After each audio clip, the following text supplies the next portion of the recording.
So before we get started, I want to introduce us. We are professional propagandists. And what do we mean by that? Well, if you look at these two posters, they're essentially the same thing, but they're directed for different purposes. You can propagate for bad, or you can propagate for good. If you live in Fremont, you can propagate for good, you can propagate for bad.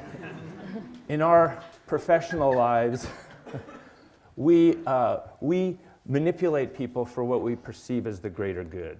That's what we do at our company. Okay, so propaganda for good, what exactly is that? So we are sustainability marketers. That is, we're not promoting mindless consumption, we're promoting conscious consumption. And we work with sustainability-oriented companies, companies like Nature's Path, Earthbound Farms, Ben & Jerry's. And these are companies with what we call a triple bottom line, which means that we're focused not just on profit, but also on the planet, on the environment, on helping people. These are companies that are trying to do good in the world. We've seen a tremendous growth in these sorts of companies in the past 15 years, and we expect that as the world changes rapidly over the next couple decades, these companies are going to be more and more relevant. So let's say that you're a sustainability-oriented organization or company trying to do some good in the world. What do? How do you communicate? Well, what we want to talk about today is an enormous problem that we see these kinds of companies making over and over and over again. You would think that these visionary companies wouldn't make this mistake, but they do. So what we want to try to do today is reframe the conversation and help these companies that are trying to do good communicate better with the people they're trying to communicate with. So the main thing to know about behavior change, neurally speaking, is that it's really, really, really hard. Our brains are basically hardwired as habit machines. This is what we do. Otherwise, the world would be completely chaotic and unpredictable. So as much as we may want to try to change our behaviors, we just simply don't most of the time. 95% of all of our behavior is subconscious and unconscious. It's no wonder that over 85% of new products and services fail, completely fail. This is because it's really hard to change human behavior. Marketing is really hard to do successfully. And it's even harder to market to what we call the conscious consumer. So what's a conscious consumer?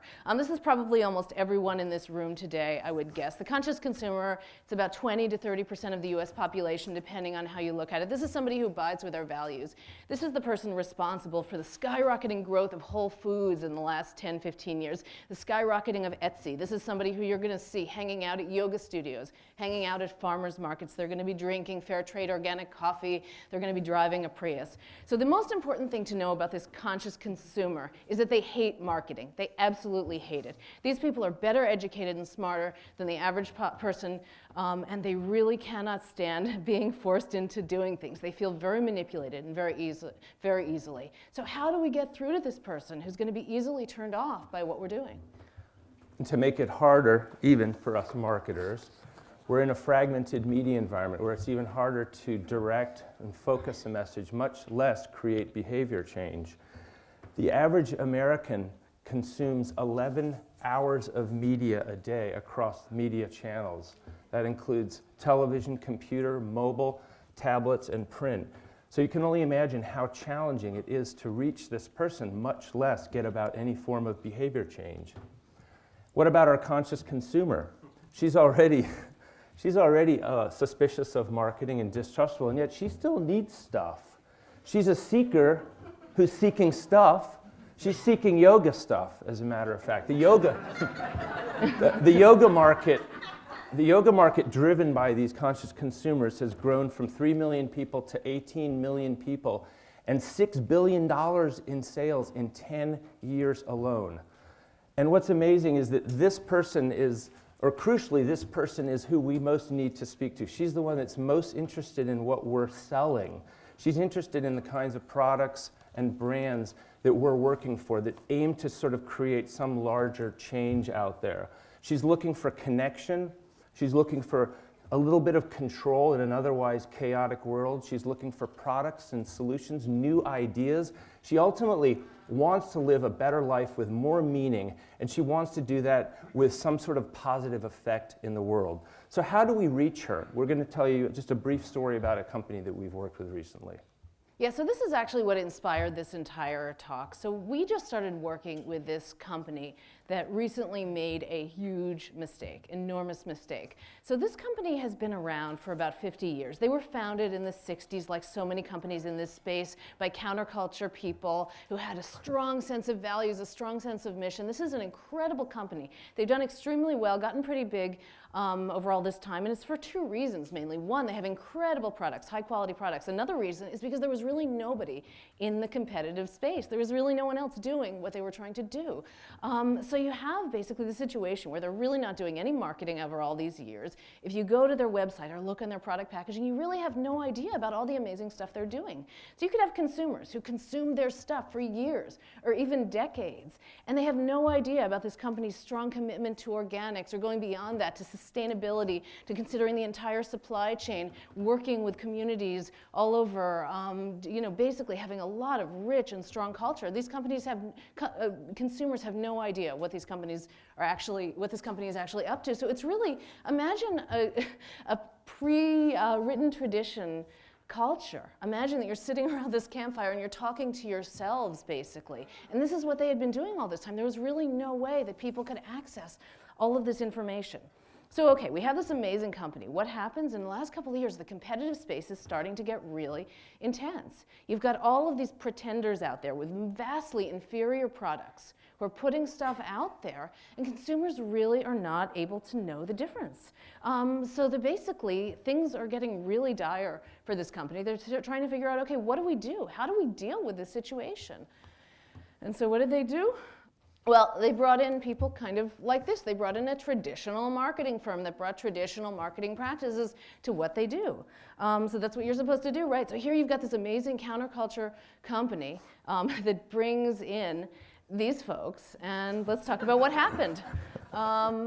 They unfortunately took an approach that we see people taking over and over and over again. They didn't really try to understand the company and their culture. They did it to the extent that they generally do, that traditional marketing generally does. And so they jumped right into social media. Everyone needs a Facebook, right? Everyone needs a Twitter. Everyone needs a Pinterest. You got to have that. So they were fixated on likes. We got to get as many likes as possible. Likes equals goodness. Let's try to get those. They created this rigid, very rigid, canned, cliched content calendar. Okay, it's Wednesday. Let's have a fun quote. It's Friday. Let's find out what people are doing for the weekend. The conscious consumer was not connecting. They were completely disconnected from this. They actually want real, rich, true content, and this wasn't resonating. So they created these really shallow promotions, basically these contests, just trying to get people's attention, and they completely failed because people weren't connecting. And then they tried harder. They ran these promoted posts to try to get people engaged, and instead they ended up getting all these really dubious likes, thousands of them from far-flung places like Malaysia and Slovakia and Singapore and Indonesia, places where this company was probably never going to be having any products. So it was basically a complete fail, this whole thing. The company wasn't happy, the consumers weren't connecting, the whole thing was inauthentic. It was disconnected. Conscious consumers have a sixth sense for authenticity, and this just was not it. So what's happening now in the last couple months is we've come in, and we have come in as cultural anthropologists, really going deep, trying to understand their culture, unravel their stories, and what they truly have to say.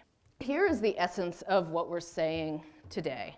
To communicate successfully in the future on behalf of companies and brands and organizations that are trying to do good in the world and trying to create behavior change, we need to reframe the way we think about everything. We need to say we are not talking here about creating content. We're talking about communicating culture. And this may seem just like wordplay or semantics, but it's not. It's actually a profound difference. So what do we mean? Well, I'm going to talk about culture, like in 30 seconds, and tell you what culture is, and then we can contrast that to content. So culture is something that naturally flows out of a group of people in the act of simply living. Culture has its own distinctive myths and lore and gods and language and rites and rituals and secret words. Culture is what makes sense of this. You've got this giant holding a canoe, holding an enormous scarab, holding the sun, with people tumbling around with glyphs. It makes sense of all that. Culture's deep. It's multi-layered, and it's alive, and it's ever-changing. And it's always best understood by those who really live it. So if we want to communicate authentically, if we really need to tap into authentic culture and tune into what's actually going on, because this is what the conscious consumer really connects with. For her, it's all about shared values, it's all about shared culture, and we need to focus on stories with richness and depth and history. This is what we really need to bring to life in our communications. So what about content, on the other hand? Well, content is king has become a cliche. Content is everywhere. I need to get me some content. Let's fill it with content. Content here, content there, content everywhere. Content is king. It's become a cliche. It's gotten to the point where content is filling space for people. We see that more and more. It's filling space more than it is actually connecting with any deeper cultural connection with the brand or the company. And that's really the problem here, is that we see too much of this content being used to fill space just for the sake of it, as opposed to finding the value in what we really have to say and making a connection in our communications with our prospective customers in a deeper, values-based way. This is what we're missing, and this is the blank that we don't want to fill for just a minute. What we see as an example of this is companies that bring in, let's say, a 22 to 23-year-old MBA intern, and they'll put them on the community management job as a way to sort of give them something to do. It's sort of like there's no risk involved with that. They can't get in any trouble. Let's just put them on the community management. They're running Facebook, they're running Twitter, they're running Tumblr, Pinterest. And to me, that seems very strange, because this is in some ways the biggest opportunity for the company to communicate with their prospective customers. This is the channel through which they can communicate their cultural difference and connect with people that share that same culture. Worse still, what companies do is hire agencies, advertising agencies, PR firms, branding firms, marketing firms, with whom they share no cultural connection.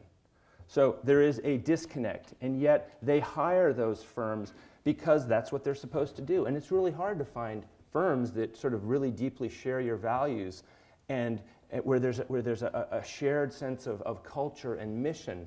So you can imagine the disconnect that happens when, and this happens all the time. We see it, it's a standard thing.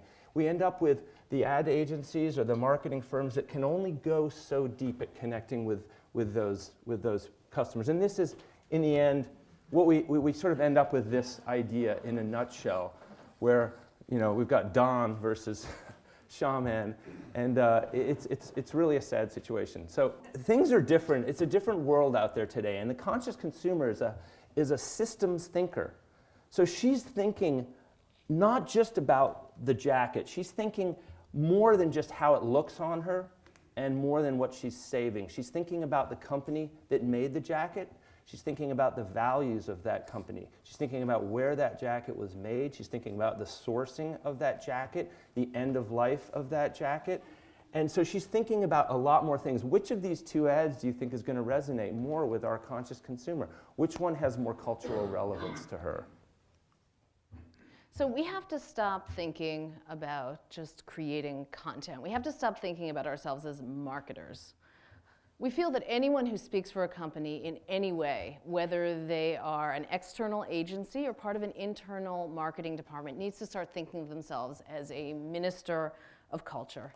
And this idea is particularly powerful for values-based companies and organizations, because these are the companies that actually care or are supposed to care about what they're doing. It's not just a matter of doing your job. And through this lens, you can really see what went wrong with this client of ours. Here they were, and they hired this organization to speak from them, to be their mouthpiece, when it was not authentic at all. It was artificial. It could never feel authentic. And it was not going to serve the brand, the company, or the mission.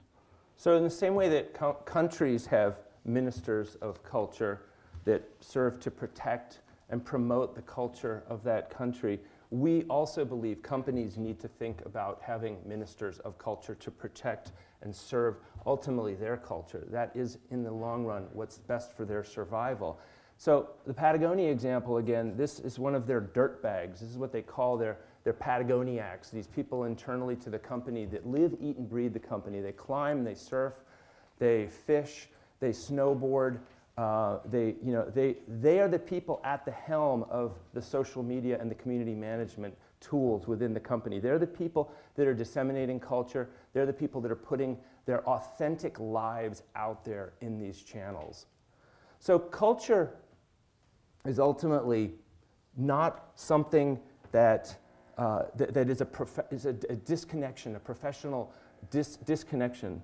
an obligation, a professional obligation. It's something that is inevitably who we are. It comes out of who we are. It is who we are.